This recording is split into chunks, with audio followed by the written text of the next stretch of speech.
Halo teman, selamat datang di channel yang satu ini. Hehehe, Eits, channel ini adalah berisi cerita tentang alur Donghua yang keren. Penasaran?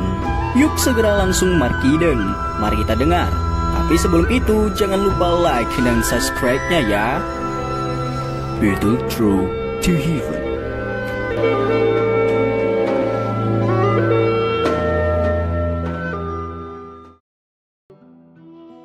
Melanjutkan dari cerita sebelumnya. Meja pecah dan kayu melayang ke segala arah. Namun ekspresi Xiaoyan tidak berubah sedikit pun. Tangannya masih memegang cangkir teh dan bertindak seperti permukaan danau yang tenang tanpa sedikit pun riak. Xiaoyan mengangkat matanya ke wajah pria setengah baya yang tampak galak itu. Dia melirik dan yang terakhir dan perlahan menjawab. Mereka hanyalah beberapa sampah, tidak ada yang membunuh mereka. Orang-orang di sekitarnya sedikit terkejut ketika mereka mendengar Xiaoyan langsung mengakui masalah ini. Namun mereka tiba-tiba mengerti, tampaknya orang muda ini bukan orang biasa. Kalau tidak, dia mungkin bukan orang bodoh yang mengatakan hal seperti itu di tempat ini.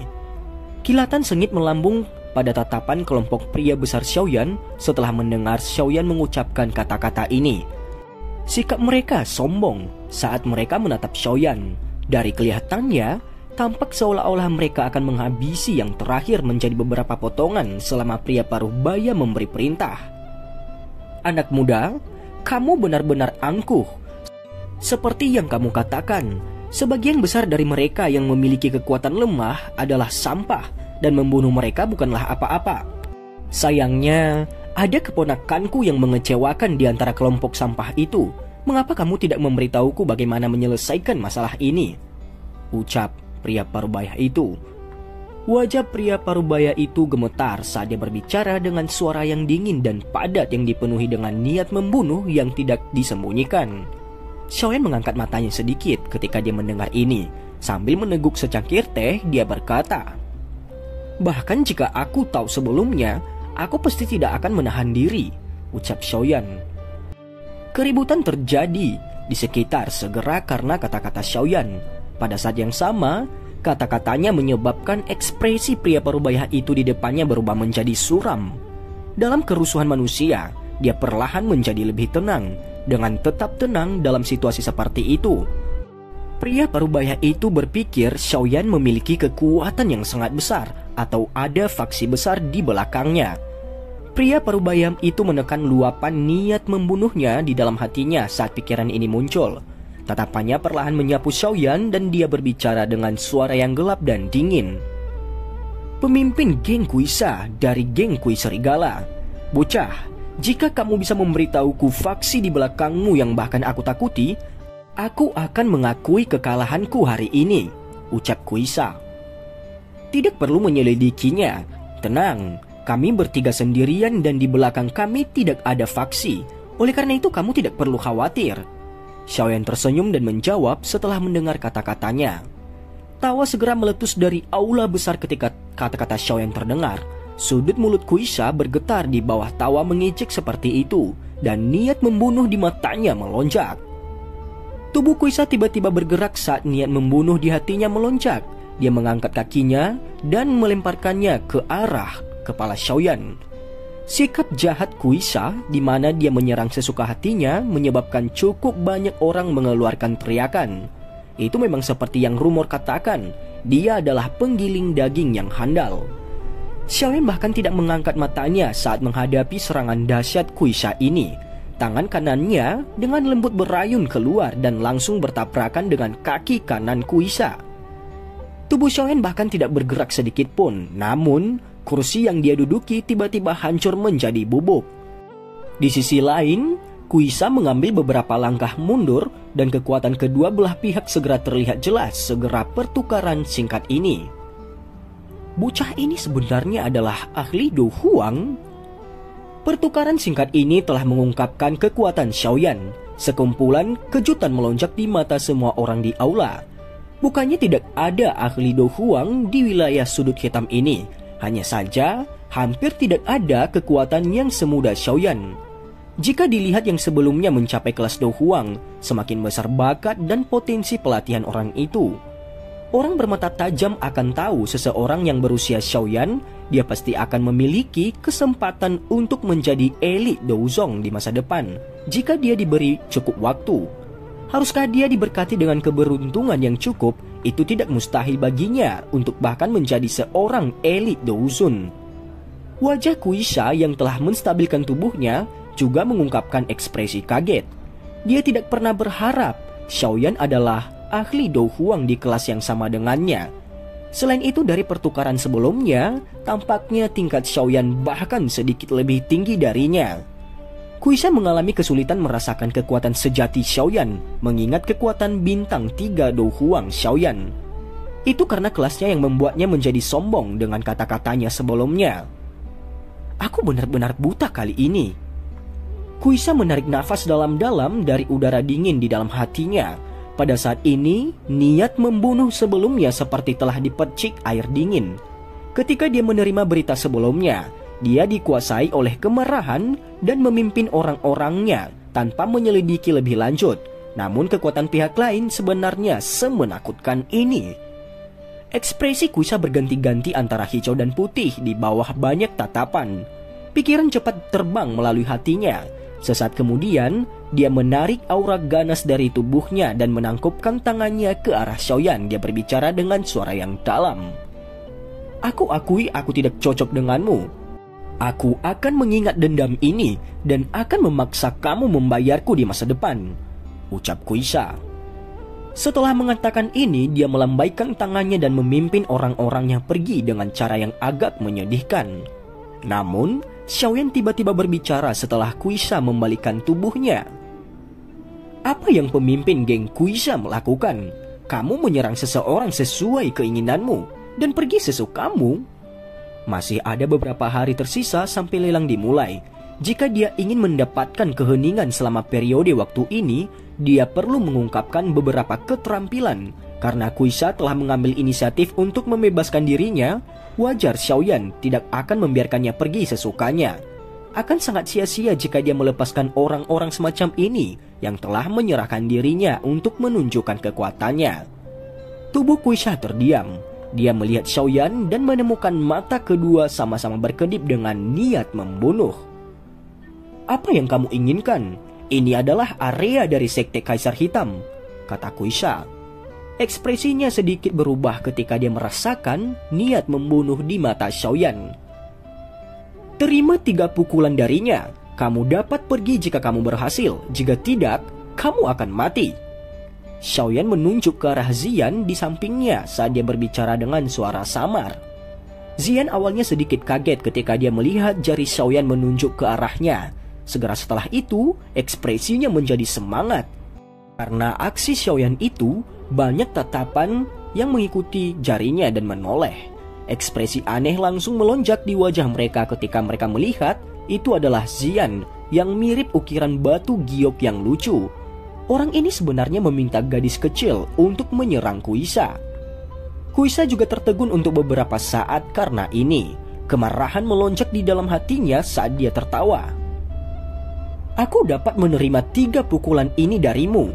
Tidak perlu seorang gadis kecil keluar. Kalau tidak, aku mungkin akan mendapat masalah setelah dia dipukuli sampai mati, ucap Kuisha.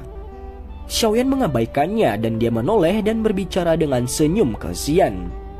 Lakukan, tidak perlu menahan diri, ucap Shaoyan. Oke. Ziyan dengan penuh semangat menganggukkan kepala kecilnya itu. 10 jarinya menyilang erat dan dia menekannya sedikit. Suara retak dipancarkan dari tulang-tulangnya. Akhirnya dia mengambil langkah kecil menuju Kuisha. Ini sepenuhnya salahmu sendiri. Aku yang lama tidak memiliki hobi untuk menghormati orang tua dan mencintai yang muda. Kamu harus disalahkan jika sesuatu terjadi padanya. Kemarahan dalam hati Kuisha melonjak ketika dia melihat Ziyan berjalan ke arahnya. Jadi dia mengertakkan giginya dan berbicara kepada Shaoyan. Ziyan tiba di depan Kuisha, sementara yang terakhir berbicara. Matanya yang besar melirik pria besar yang 3 kali lebih besar dari tubuhnya. Setelah itu dia mengepalkan tinjunya yang kecil dan melepaskannya ke arah Kuisha di depan banyak tatapan mengejek. Serangan Xian menyebabkan suara ledakan di udara tiba-tiba muncul di aula besar. Banyak suara berisik tiba-tiba berhenti.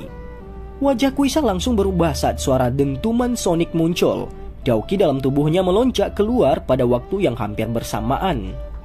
Kuisha tidak punya waktu untuk menarik nafas setelah Daoki melonjak ketika tinju Xian tiba di tubuhnya. Energi yang menakutkan yang datang dari segala arah datang mengalir seperti banjir. Daoki yang tersisa di permukaan tubuhnya terkoyak oleh kekuatan yang menakutkan pada kepalan kecil itu. Tinju Xian mendarat dengan kuat di dadanya dan seteguk darah segar meletus di depan banyak tatapan tertegun. Darah segar membentuk kabut darah di udara, sementara tubuh Kuisha tampak seperti karung pasir yang menderita pukulan berat saat dia terbang kembali. Meja-meja di sepanjang jalan berubah menjadi bubuk. Dia terbang dengan sejauh puluhan meter sebelum dengan keras menabrak pilar yang sangat besar itu. Seluruh aula besar bergoyang sedikit pada saat itu. Seluruh tempat itu benar-benar sunyi sekarang. Semua tatapan tertuju pada Xian dan Kuisha yang mulutnya terus memuntahkan darah segar. Tidak ada yang menyangka tubuh kecil gadis itu akan menyembunyikan kekuatan yang menakutkan. Banyak tatapan beralih ke Xiaoyan yang wajahnya berisi senyum sejak awal. Hati mereka semakin merasakan Xiaoyan itu semakin misterius. Saat ini hati kebanyakan orang sudah merasakan bahaya di wajah tersenyum Xiaoyan. Salah satunya mereka tidak bisa menilai orang dari tampilannya di wilayah sudut hitam ini. Xian tidak berhenti setelah mengirim Kuisha terbang dengan sebuah pukulannya. Jari jemarinya menekan ke tanah dan tubuhnya meledak dengan eksplosif seperti bola meriam. Tinjunya sekali lagi terkepal saat dia dengan kejam menyerang ke arah Kuisha yang sedang terluka parah. Ketakutan segera melintas di mata Kuisha ketika dia melihat aksi Xian ini. Dia menjerit nyaring. "Tuan Muda Mo, selamatkan aku!" teriak Kuisha. Tubuh Xian melintas dan tiba seperti burung layang-layang tepat saat suaranya terdengar. Tawa yang jelas tiba-tiba terdengar di dalam aula besar itu ketika tinjunya hendak menyerang lagi. "Hahaha, wanita muda ini, mengapa kamu perlu menggunakan serangan ganas seperti itu? Tidak ada kematian yang dapat muncul di paviliun Kaisar Hitam ini," ucap sosok itu. Sosok putih tiba-tiba bergegas keluar dengan cara seperti hantu setelah tawanya terdengar. Dia segera muncul di depan Kuisha, meringkuk tangannya dan memutarnya dengan cara yang aneh. Orang bisa melihat sosok Xian menyelinap melewatinya dan dia hampir jatuh karena dia tertangkap lengah. Xian menstabilkan tubuhnya. Kemarahan muncul di wajahnya yang kecil itu. Tubuhnya dengan ganas menyerang orang berpakaian putih itu. Orang berpakaian putih itu tersenyum tipis setelah melihat Xian dengan galak menyerang. Kedua tangannya sekali lagi berputar dengan cara yang aneh. Tangannya diperpanjang dan ditekuk. Dia meraih kedua tinju Xian dan dengan lembut menyeretnya sebelum tiba-tiba mendorongnya maju. Orang berpakaian putih ini tampaknya menghususkan diri dalam menangani kekerasan. Tidak hanya serangan Xian yang dihentikan olehnya, tetapi dia masih memiliki kelebihan kekuatan untuk melakukan serangan balik. Dorongan ini mungkin tampak lembut, tetapi kekuatan di dalamnya cukup ganas. Mungkin Xian akan dipaksa kembali lebih dari selusin langkah jika dia tidak dapat menghindarinya. Terlebih lagi, dia bahkan mungkin menderita beberapa luka. Tergantung di udara. Wajar jika itu sangat merepotkan bagi Xian untuk menghindar. Pengalaman pihak lain tampaknya sangat kaya. Dia pada dasarnya menutup jalan mundur Xian ketika dia menyerang. Pada saat itu Xian sebenarnya tidak memiliki tempat untuk melarikan diri lagi. Dan sosok hitam muncul dengan cara yang tidak biasa ketika tangan orang berpakaian putih itu dilemparkan ke Xian. Tangan itu meraih tubuh Xian dan menariknya kembali sementara 5 jarinya erat terkepal, membawa angin panas saat tangannya dengan keras menembak keluar. Tinju itu bertabrakan dengan tangan orang berpakaian putih itu dengan kekuatan yang tersembunyi dan memunculkan suara teredam. Angin menyebar dan kedua belah pihak mundur selangkah. Xiaoyan menempatkan Xian turun dan perlahan mengangkat kepalanya. Matanya melihat ke arah orang berpakaian putih yang telah menyerang dan dingin melintas di pupil hitam gelapnya. "Apakah kamu tidak terlalu berlebihan untuk menggunakan serangan berat seperti itu terhadap seorang gadis kecil?" ucap Xiaoyan.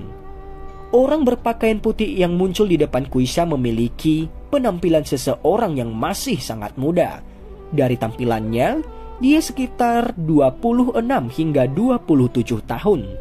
Pakaiannya seputih salju. Ada perasaan gagah dan luar biasa yang tercipta ketika pakaian putihnya itu berkibar. Wajah pria berpakaian putih itu sangat tampan, dan ketampanan ini membawa sedikit feminim. Bibirnya yang agak tipis melengkung, sementara sudut mulutnya berisi senyum samar. Meskipun senyuman itu memberi satu perasaan ramah, sikap feminim itu menyebabkan Xiaoyan agak tidak senang. Pria berpakaian putih itu dengan cepat menjadi pusat perhatian seluruh aula. Beberapa kejutan melintas di mata semua orang setelah melihat orang ini. Tampaknya mereka agak terkejut mengapa orang ini muncul. Ini sebenarnya adalah pemimpin sekte junior dari sekte Kaisar Hitam, Moya. Tidak terduga bahkan dia telah terganggu oleh masalah ini dan telah muncul. Aku dengar Moya ini bahkan belum berumur 30 tahun, tetapi dia telah mencapai bintang 6 Do Huang. Kekuatannya saat ini adalah salah satu yang bahkan beberapa sesepuh dalam sekte mendapat kesulitan untuk bersaing.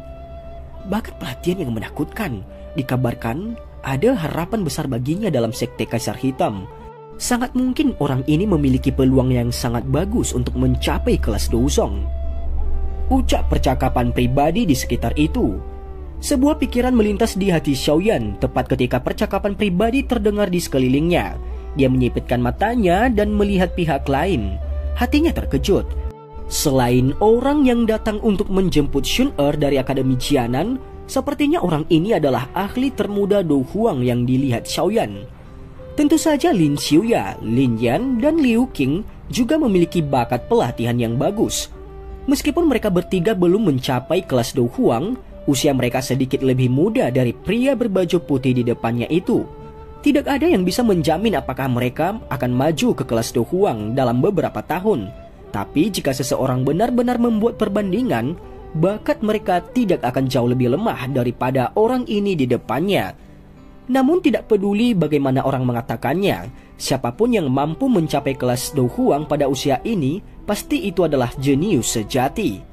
Dengan mengandalkan ini, pemuda kulit putih ini memang memiliki modal untuk memandang rendah semua orang. Sementara Xiaoyan merasa terkejut di dalam hatinya pada kekuatan pria berbaju putih itu. Cukup besar gelombang naik di hati yang terakhir. Setelah pertukaran sepersekian detik sebelumnya, dia bisa mengatakan pemuda berjubah hitam ini yang kelihatannya jauh lebih muda darinya juga adalah ahli asli Do Huang. Ini menyebabkan hatinya merasakan ketidaknyamanan. Sejak dia muda, dia telah tumbuh dengan suara yang menggambarkan dirinya yang jenius. Sekte itu memperlakukannya sebagai pemimpin penerus sekte tersebut. Selama tahun-tahun ini, sekte itu telah menggunakan sejumlah harta alam yang tak terhitung jumlahnya padanya. Tujuan mereka adalah untuk memberinya kesempatan untuk mencapai dia ke kelas Douzong. Dia tidak mengecewakan siapapun.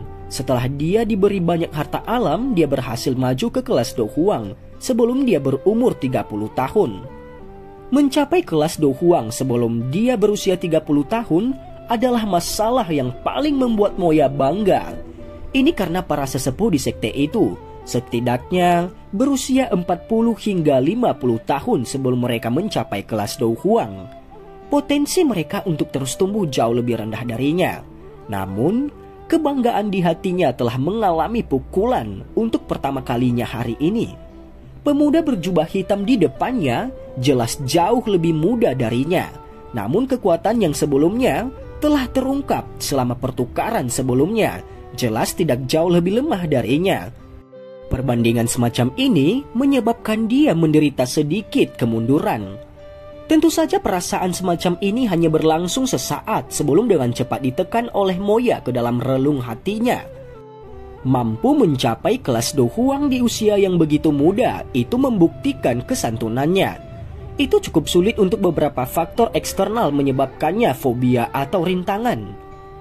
Hahaha, kata-kata teman ini terlalu kasar. Wanita muda ini dari awal bukanlah orang biasa. Jika aku tidak menggunakan sedikit kekuatan ekstra, kemungkinan akhirku tidak akan jauh berbeda dari orang ini. Moya berbicara dengan senyum sambil dengan lembut melambaikan lengan bajunya yang seputih salju dan menangkupkan tangannya ke Xiaoyan. Xiaoyan sedikit mengerutkan kening di wajah senyum lembut Moya. Dia menarik kembali Zian yang marah, yang hampir saja merasa malu karena didorong oleh yang terakhir sebelum dia berbicara dalam suara samar-samar. Dalam hal ini, apa maksudmu untuk campur tangan? Apakah kamu adalah kelompoknya? Ucap Xiaoyan dengan dingin. Teman, kamu salah faham. Aku Moya dari Sekte Kaisar Hitam. Aku adalah orang yang bertanggung jawab atas pavilion ini. Awalnya aku tidak boleh campur tangan dalam masalah ini, tetapi tempat ini adalah tempat di mana Sekte Kaisar Hitamku menerima tamu VIP. Itu tidak akan terlalu bagus jika tempat ini melihat darah. Oleh karena itu, aku harus campur tangan dalam hal ini.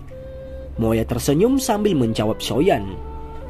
Kalau begitu, mengapa kamu tidak campur tangan ketika dia datang untuk mencari masalah denganku sebelumnya? Xiaoyan mengangkat sudut mulutnya dalam ejekan saat dia bertanya. Mata Moya menjadi sedikit lebih dingin ketika ia melihat Xiaoyan mendesak jawaban. Namun senyuman di wajahnya masih selembut angin musim semi. Teman, itu terlalu umum untuk beberapa konflik kecil di wilayah sudut hitam ini. Tolong biarkan masalah ini jadi tanggung jawab saya. Apa yang kamu katakan? Ucap Moya. Mata Xiaoyan samar-samar menyapu tubuh Kuisha yang perlahan naik dengan susah payah itu. Kuisha menggunakan tatapan yang beracun untuk menatap Xiaoyan. Namun niat membunuh di hati Xiaoyan sedikit pun tidak berkurang. Meskipun orang ini tidak terlalu kuat, dia adalah karakter yang berbahaya. Sekarang mereka telah membentuk permusuhan. Jika melepaskannya, mungkin ini akan berakhir menyebabkan penderitaan di masa depan. Namun jika Xiaoyan mengambil nyawanya sekarang, sepertinya Moya di depannya akan campur tangan. Moya mungkin tidak menyebabkan Xiaoyan menjadi terlalu takut. Namun, dia tahu ada cukup banyak ahli dari Sekte Kaisar Hitam mengamati di sisi pavilion ini. Jika dia benar-benar bertarung dengan pemimpin junior sekte ini, sepertinya mereka tidak akan hanya berdiam diri di samping dan menonton. Angin harum perlahan melayang dari belakang tepat ketika pikiran-pikiran ini melintas di dalam hatinya. Akhirnya, itu mulai menyebar. Semua orang menahan perhatian mereka dan mengalihkan tatapan mereka hanya untuk melihat seorang peri kecil berpakaian putih perlahan berjalan ke arah mereka. Moya melihat sosok dokter peri kecil yang anggun itu. Aura halus yang terakhir menyebabkan dia sedikit terkejut. Warna yang tidak biasa muncul di matanya. Wanita seperti itu bisa dianggap istimewa. Itu jauh dari apa yang mereka dapat bandingkan dengan kosmetik. Lupakan, tempat ini tidak untuk konflik. Dokter peri kecil berjalan ke depan Xiaoyan dan dengan lembut berbicara kepadanya. Xiaoyan sedikit terkejut ketika dia mendengar ini. Mengingat karakter dokter peri kecil, bagaimana mungkin baginya untuk mengucapkan kata-kata seperti itu? Mata Xiaoyan membawa ketidakpastian saat dia menoleh dan menatap dokter peri kecil.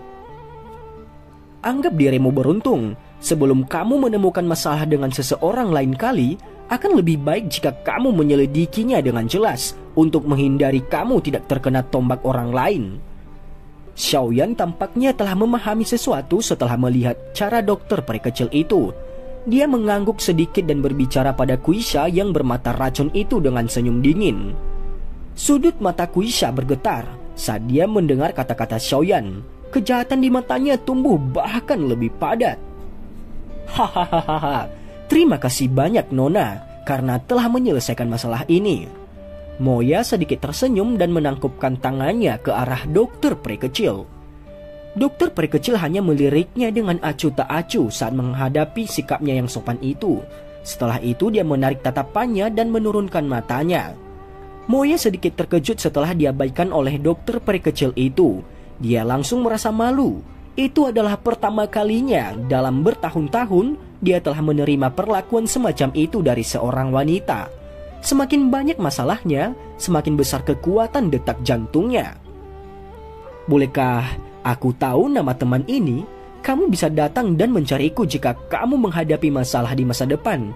Aku memiliki beberapa wajah di dalam sekte Kaisar Hitam ini. Moya tidak cemas meskipun dokter peri kecil tidak memberinya sedikit pun kesempatan untuk mendekat. Dia tersenyum sedikit dan menoleh ke Xiaoyan dan dengan sopan tertawa. Yan Xiao. Dua kata sederhana terdengar. Xiaoyan menangkupkan tangannya ke Moya dan samar-samar berkata, "Pemimpin sekte junior, karena masalah ini sudah berakhir, aku punya beberapa masalah lain untuk ditangani dan aku harus pergi." Xiaoyan tidak menunggu Moya menanggapi setelah dia berbicara. Dia mengangkat kakinya dan berjalan menuju area kediaman paviliun Kaisar Hitam. Dokter peri kecil dan Xian mengikutinya dari belakang. Moya dengan lembut menghirup nafas aroma yang tersisa saat dia mengamati sosok anggun yang berjalan di dekatnya itu. Sudut mulutnya perlahan diangkat dan tersenyum tipis. Hanya wanita seperti inilah yang bisa menandingi dirinya yang luar biasa. "Tuan Muda Mo, apakah kamu akan membiarkan mereka pergi dengan cara ini?" Kuisa menggosok jejak darah dari sudut mulutnya setelah melihat kelompok Xiaoyan pergi. Akhirnya dia mempertanyakan Moya dengan cara yang sedikit marah. "Apa lagi yang ingin kamu lakukan? Gadis kecil itu dan Yan Xiao sama-sama ahli kelas Do Huang. Bahkan sekte Kaisar Hitam kami tidak bisa secara acak menyinggung mereka sesuka hati. Sebelumnya, aku hanya memintamu untuk menyelidiki latar belakang pihak lain. Tidak menyangka kamu menjadi sangat bodoh dan hanya menyerang." Senyum di wajah Moya perlahan ditarik saat dia berbicara dengan suara dingin kepada Kuisha. "Apa yang Tuan Muda mau rencanakan? Bocah itu hanya pergi sesuka hatinya dan jelas tidak memperlakukanmu dengan penting." Kuisha merasa bosan sejenak sebelum dia mengatupkan giginya dan berbicara dengan suara yang gelap. "Menyelidiki latar belakang mereka terlebih dahulu. Semuanya akan berada di bawah kendaliku selama mereka masih berada di kota Kaisar Hitam ini." Moya tersenyum samar, tangannya dengan lembut meraih udara dan segera mendengus dan jantungnya bergumam. "Aku tidak bisa dengan mudah menyerah pada keindahan seperti itu." Pasti yang dimaksud keindahan itu adalah dokter peri kecil. Beralih ke Xiaoyan. Langkah kaki Xiaoyan akhirnya melambat setelah mereka bertiga berjalan keluar dari aula besar yang bising itu. Dia memalingkan kepalanya ke Xian yang tertekan. "Apakah kamu merasa sangat tidak senang?" tanya Xiaoyan. "Mengapa kamu tidak menyerangnya dan menghabisi orang berwajah murahan itu? Jika itu kakak Cailin, dia akan membunuh orang itu." Xian menoleh dan melihat ke dokter peri kecil dengan marah sebelum mendengus. Dokter peri kecil perlahan-lahan berhenti setelah mendengar ini. Dia melihat ekspresi tak berdaya Xiaoyan sebelum berbicara dengan lembut. "Tenang, orang itu tidak akan bisa hidup selama lebih dari 3 hari. Terlebih lagi kematiannya akan lebih menyedihkan daripada dibunuh begitu saja," ucap dokter peri kecil. "Kamu telah meracuninya?" Xiaoyan bertanya dengan heran. Dia tidak merasakan apa-apa. Senyum samar muncul di sudut mulut dokter peri kecil. Dia mengangguk sedikit dan tanpa sadar tertawa ketika dia melihat Xiaoyan terkejut. "Aku memang kalah denganmu ketika berhadapan dalam penyulingan pil. Namun kamu jauh di bawahku ketika berhadapan pada keterampilan meracuni." Xiaoyan mengangkat bahunya. Dia secara alami tidak memiliki keraguan sedikit pun tentang hal ini. Dia telah membuat peruntungannya dengan pil penyulingan sementara dokter peri kecil melakukannya dengan mengandalkan racunnya. Mereka berdua menempuh 2 jalur yang sangat berbeda dan telah mencapai prestasi besar di bidang masing-masing. Keduanya memang sulit dibandingkan. Namun, tampaknya Moya melihatmu dengan cara yang tidak biasa. Kamu harus lebih berhati-hati, jangan jatuh cinta karena ketampanannya. Xiaoyan tiba-tiba teringat mata yang Moya gunakan untuk melihat dokter peri kecil. Dia tanpa sadar tertawa. Dokter peri kecil melirik Xiaoyan. Dia mengambil langkah maju dan suaranya tenang. "Jika dia berani memiliki pemikiran seperti itu, aku hanya akan mengubahnya menjadi cacat." ucap dokter peri kecil. Dan cerita pun bersambung. Terima kasih telah mendengarkan Mimin sampai akhir ya. Dan jangan lupa nantikan cerita-cerita selanjutnya.